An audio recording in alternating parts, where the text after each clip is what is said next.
America में एक ऐसा हॉन्टेड हाउस है जहां पर उस घर में मरने वाले लोगों की आत्माएं एक शीशे में कैद हो गई हैं और आज भी कई लोगों ने उस शीशे में रूहों को देखने का दावा किया है। अमेरिका का ही एक सबसे हॉन्टेड हॉस्पिटल है जहां पर एक समय में रोजाना सैकड़ों लाशों को एक मैदान में हॉस्पिटल के पीछे इकट्ठा करके छोड़ दिया जाता था। ना ही उन्हें दफनाया जाता था और ना ही जलाया जाता था। और आज ये हॉस्पिटल अमेरिका का सबसे ज्यादा हॉन्टेड प्लेस है। दोस्तों, रूहों और आत्माओं की कोई जगह निश्चित नहीं होती, वो कहीं पर भी हो सकती हैं क्योंकि वो आजाद और अदृश्य होती हैं। लेकिन ज्यादातर ये आत्माएं सुनसान जगहों पर और हादसे वाली जगहों पर जहां पर उनकी मौत हुई थी वहीं पर पाई जाती हैं। और इन सुनसान जगहों से इंसानों को हटाने के लिए ये आत्माएं उन्हें अपने होने का आभास कराती हैं। इन आत्माओं के पास कोई शरीर नहीं होता, इसलिए किसी चीज को छू नहीं सकती, लेकिन फिर भी ये आसपास के वातावरण में बदलाव करके और हवा का इस्तेमाल करके लोगों को अपने होने का एहसास जरूर करवाती हैं। तो आज का ये वीडियो पूरा देखना क्योंकि ये काफी इंटरेस्टिंग होने वाला है और आज मैं आपको बताऊंगा इसमें ऐसे हॉन्टेड प्लेसेस के बारे में जिन्हें जानने के बाद आपके होश उड़ जाएंगे और साथ ही साथ हम जानेंगे इन जगहों के हॉन्टेड होने के पीछे की पूरी कहानी। लेकिन उससे पहले मैं आप लोगों को बताना चाहता हूँ एक बहुत अच्छी ऐप के बारे में जिसका नाम है रमी सर्किल। यहाँ पर रमी खेलकर आप कैश जीत सकते हैं। इसको खेलना और सीखना बहुत आसान है और साथ ही साथ अभी रजिस्टर्ड करने पर आपको मिलेगा 100% बोनस। जैसा कि आप देख सकते हैं इस एप्लीकेशन के ग्राफिक्स बहुत ही शानदार हैं और यहाँ पर खेलना और जीतना काफी आसान है। इसके साथ ही आप अपने जीते हुए अमाउंट को सेकंड्स में अपने बैंक अकाउंट में ट्रांसफर भी कर सकते हैं और यहाँ पर सभी ट्रांजैक्शन बहुत सिक्योर्ड हैं। और इस ऐप को बहुत सारे लोगों ने डाउनलोड किया है और कैश जीता है। तो भाई लिंक मैंने डिस्क्रिप्शन में दी हुई है, आप भी डाउनलोड कीजिए रमी सर्किल ऐप।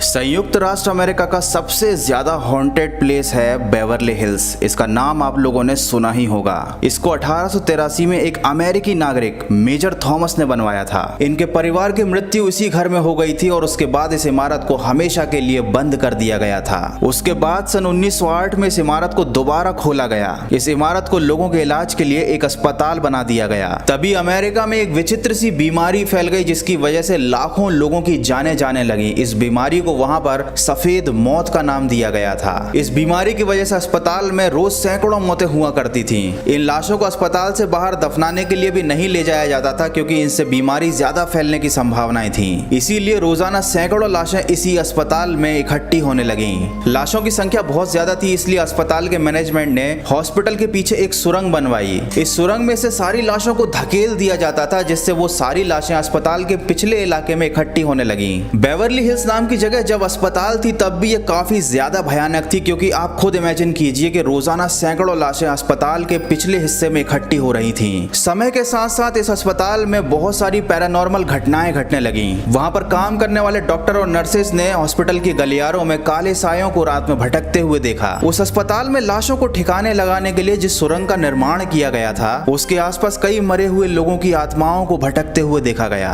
हालांकि अब इस इमारत को बंद कर दिया गया है और वहां से सारी लाशों को हटा दिया गया है, लेकिन आज भी जब कोई इस इमारत के पास से गुजरता है तो इस इमारत में से उसको लाशों की बदबू आती है। एक नर्स का कहना है कि उसने इस हॉस्पिटल के अंदर एक छोटे से बच्चे की आत्मा को देखा है। ये बच्चा अपने हाथ में एक गेंद लिए होता है और उसके चेहरे से खून बह रहा होता है। सिर्फ इस नर्स ने ही नहीं, बेवर्ली हिल्स में आने वाले कई लोगों ने इस छोटे से बच्चे की आत्मा को देखा है। हालांकि अब इस इमारत को ऑफिशियली बंद कर दिया गया है। यहाँ पर न कोई अस्पताल है और न ही किसी के जाने की इजाजत है। लेकिन जो लोग पैरानॉर्मल एक्टिविटीज पर रिसर्च करते हैं और जो लोग आत्माओं को महसूस करना चाहते हैं वो लोग इस इमारत में जा सकते हैं। अभी कुछ साल पहले इस इमारत को आम जनता के लिए भी सरकार के द्वारा खोल दिया गया था। यहाँ पर आप अंदर जा सकते हैं, आत्माओं को महसूस कर सकते हैं, लेकिन अपने रिस्क पर। बेवर्ली हिल्स एक ऐसी जगह है जो डरावनी है, हॉन्टेड है, लेकिन इसी के साथ साथ ये अपने इतिहास में एक ऐसी कहानी दबाए हुए है जो काफी ज्यादा डरावनी है।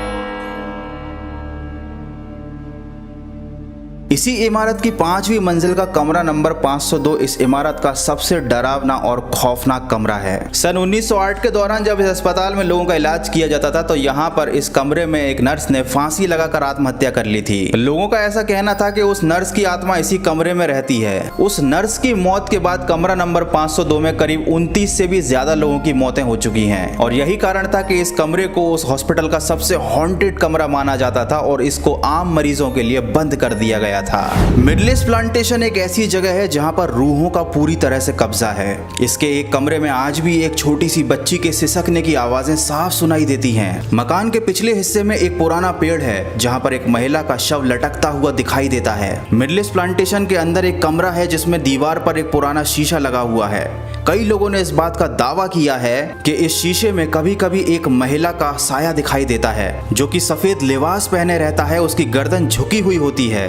वो एक हाथ से आपकी तरफ इशारा करती है जैसे कि वह आपको बुला रही हो। पास के ही कमरे में एक पुराना पियानो भी रखा हुआ है जो रात के समय में कई बार अपने आप बज उठता है। इस जगह का निर्माण सन 1794 में डेविड नाम के एक व्यक्ति ने करवाया था। ये अमेरिका का रहने वाला था। डेविड के परिवार के 10 लोगों की मौत एक एक करके इसी घर में हुई थी। इस मकान को बनवाने के बाद डेविड भी इसको ज्यादा एंजॉय नहीं कर पाए क्योंकि मकान बनने के कुछ ही सालों के बाद डेविड भी चल बसे थे। अपनी मौत से पहले डेविड काफी ज्यादा कंगाल हो चुके थे क्योंकि उनके घर के सभी लोग धीरे धीरे मरते जा रहे थे और उनके पास सर्वाइव करने के लिए पैसे नहीं बचे थे। इसीलिए उन्होंने अपना ये घर मौत से पहले एक टीचर को बेच दिया था। लेकिन ये जगह इतनी ज्यादा हॉन्टेड थी कि जिसने भी इस मकान को खरीदा वो सभी लोग एक के बाद एक मर गए। इस जगह पर एक शीशा है जहां पर मरने वाले लोगों की आत्माएं कैद हैं। ऐसा माना जाता है कि मौत के समय अगर मरने वाले के आसपास कोई शीशा होता है तो उसकी आत्मा उस शीशे के अंदर कैद हो जाती है। शीशा दूसरी दुनिया से हमारी दुनिया में आने का एक रास्ता है और ये आत्माओं को अपने अंदर कैद करने की ताकत रखता है। इस बात को मुगल काल में भी माना जाता था। इसीलिए कई ऐसे मुगल राजा थे जो अपनी तस्वीरें तक बनवाना पसंद नहीं करते थे।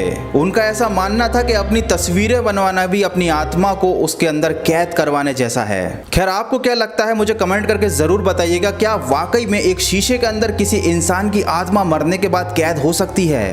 तो ये थे अमेरिका के 2 सबसे ज्यादा haunted places, middle east plantation और बेवर्ली हिल्स।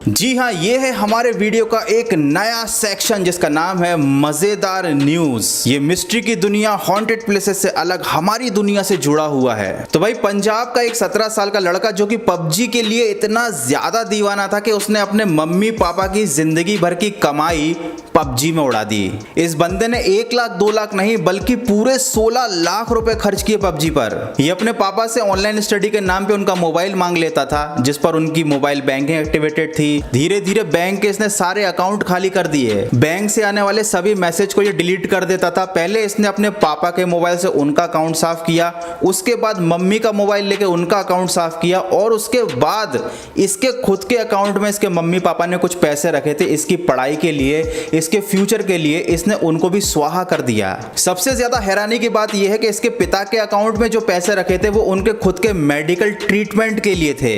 मतलब इसने एक बार भी नहीं सोचा कि अगर मैं ये पैसा खर्च कर दूंगा तो मेरे पापा का इलाज कैसे होगा। वो तो शुक्र है कि इनके अकाउंट में केवल 16 लाख रुपए थे। अगर 30-32 लाख होते ना तो शायद ये बंदा वो भी साफ कर चुका होता। और भाई, एडिक्शन किसी भी चीज का होता बड़ा खतरनाक है भाई। कल को पता पड़ा ये अपना घर भी गिरवी रख देता पबजी के लिए। तुम खुद सोचो, जब इसके पिताजी को पता चला होगा कि इसने ऐसा कांड कर दिया है तो उन्होंने इसका क्या हाल किया होगा। यार, मुझे कमेंट करके जरूर बताना, अगर तुम ऐसा कांड कर देते, तुम अपने घर वालों के 16 लाख रुपए पबजी में उड़ा देते तो तुम्हारे घर वाले तुम्हारे साथ क्या करते। तो यार, आज की वीडियो में बस इतना ही। वीडियो अच्छा लगा है तो इसको लाइक जरूर करना और Q&A वाले वीडियो पर अपना प्यार और सपोर्ट देने के लिए बहुत बहुत शुक्रिया। मैंने जिंदगी में नहीं सोचा था, कसम खा के बता रहा हूं, कि मेरे Q&A पे इतने सारे लोग व्यूज देंगे, मतलब इतने लोग इंटरेस्टेड होंगे मेरा Q&A देखने के लिए। तो यार, thank you so much, love you all. और बस खत्म करते हैं आज का फाड़ू वीडियो।